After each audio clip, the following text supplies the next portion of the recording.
நான் நிரந்தரமானவன் அழிவதில்லை, எந்த நிலையிலும் எனக்கு மரணம் இல்லை. வணக்கம், நான் ஸ்ரீனிவாசன். கண்ணதாசனோட கைமானத்துக்கு நான் உங்களை அன்போடு வரவேற்கிறேன். இன்றைக்கி நம்ம செய்ய போகிறது சட்னிங்க. அதுலேயும் சவுச்சவில் ஒரு சட்னி. அதுக்கு தேவையான பொருள் இப்போ தான் சொல்கிறேன் பாருங்கள்.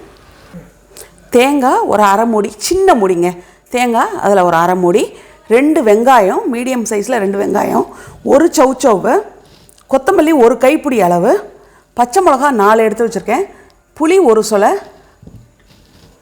பெருங்காயம் ஒரு ஸ்பூன், இது இஞ்சி பாருங்கள் ஒரு பெரிய துண்டை ஒரு 5-6 பீஸாக வெட்டி வச்சுருக்கேன் இஞ்சி.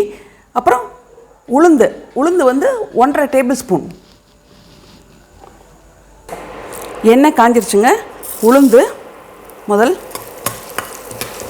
உளுந்தை போட்டு அள்ளி எடுத்து வச்சுக்கணும். அதை முதல்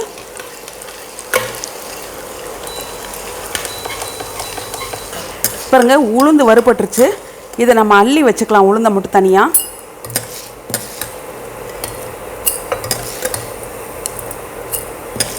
உளுந்து அள்ளிக்கிட்டேங்க. இப்போ இதில் இஞ்சி,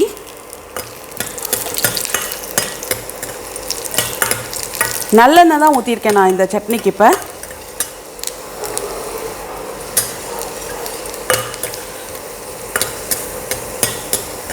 இஞ்சி நல்லா ஒரு வாசனை வர வரைக்கும் வறுத்துருங்க. இதை பாருங்கள், இஞ்சி ஒரு 4-5 பீஸ் தான் போட்டிருக்கேன். இஞ்சி பிடிக்காதவங்க பூண்டு சேர்த்துக்கோங்க. இதில் வெங்காயம், பச்சை மிளகா,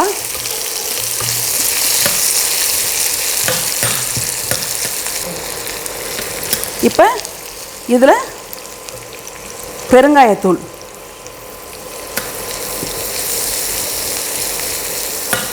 புளி வச்சுருக்கேன், புளியை போட்டுடுறேன்.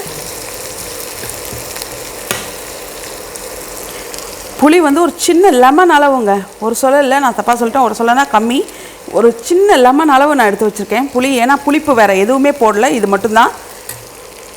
இதில் இப்போ இந்த காய் சேர்த்துடலாம், சவுச்சவு சேர்த்துடலாம். இதில் இப்போ சவுச்சவு சேர்த்துட்டோம். இப்போ இது மெத்துன்னு வேகணும் இல்லை, ஓரளவுக்கு அரைகுறையாக வெந்தாவே போதும் இது. ஆனால் வேக விட்டுருங்க இதை கட்டாயம். பாருங்கள், நல்லா வதங்கிருச்சு. இது நீங்கள் இன்னும் கூட பொடியாக வெட்டிக்கலாம். நான் கொஞ்சம் பார்வைக்காக வந்து கொஞ்சம் பெருசாக வெட்டினேன். இந்த பாருங்கள், இப்படி கட் பண்ணிங்கன்னா இது ஈஸியாக கட் பண்ண வரணும். அந்த அளவுக்கு வெந்ததுன்னா போதும், ரொம்ப குழன்னு வேக வைக்க வேண்டாம். இதில் இப்போ கொத்தமல்லி, நல்லா ஒரு கைப்பிடி கொத்தமல்லிங்க.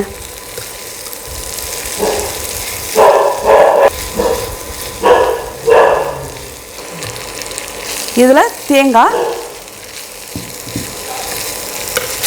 சேர்த்த பிறகு இதுக்கு தேவையான அளவு உப்பு எல்லாத்துக்கும் சேர்த்து,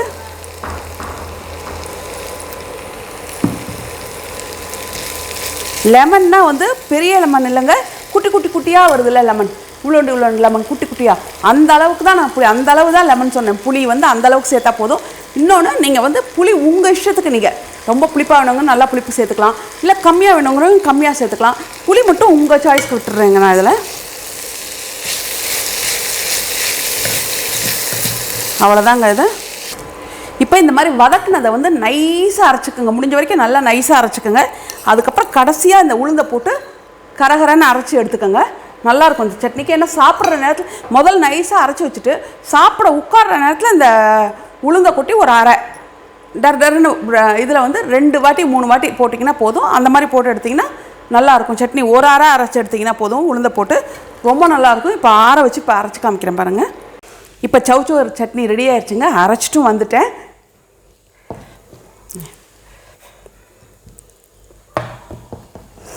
நான் கொஞ்சம் காரம் புளிப்பெல்லாம் கொஞ்சம் சுருக்குன்னு தான் வச்சுருக்கேன். நீங்கள் காரம் வேணாலும் கம்மி பண்ணிக்கலாம். இதே மெத்தடு தான் முட்டைக்கோஸ் வச்சு அரைக்கலாங்க சட்னி. இதே மெத்தட் தான், எந்த இதுவும் மாற்ற வேணாம்.